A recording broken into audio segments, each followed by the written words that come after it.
حضور صلی اللہ تعالی وسلم کا دور دیکھیں، پیارے آقا کے دور میں زبان دانی زور پر تھی. جیسے میں نے عرض کیا کہ موسیٰ علیہ السلام کے دور میں جادو زور پہ تھا، اس کے توڑ والا معجزہ دیا. عیسیٰ علیہ السلام کے دور میں طب زور پہ تھا، اس کا توڑ والا معجزہ عطا فرمایا عیسیٰ علیہ السلام کو. مصطفیٰ پاک کے دور میں زبان دانی عروج پر تھی، یعنی عرب کے لوگ وہ اپنے آپ کو بولنے والا عربی اور دوسروں کو اجمی کہتے تھے، گونگا.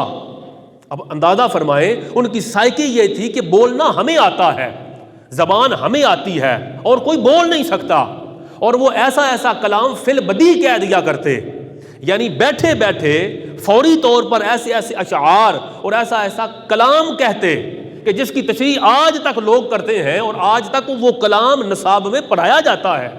اتنا بڑا ناز تھا انہیں اپنی زبان دانی پر. اب ضرورت تھی کہ مصطفیٰ پاک ایسا معجزہ لے کے آئے جو ان کی عقل کو عاجز کر دے.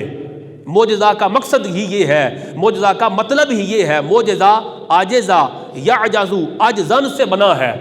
معجزہ کا مطلب ہوتا ہے کسی چیز پر قادر نہ ہونا، کسی امر سے عاجز آ جانا.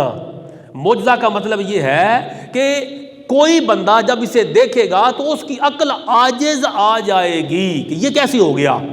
معجزہ عقل میں نہیں آتا. بعض مفکرین ایسے بھی ہوئے کہ جنہوں نے کئی معجزات کا انکار کیا.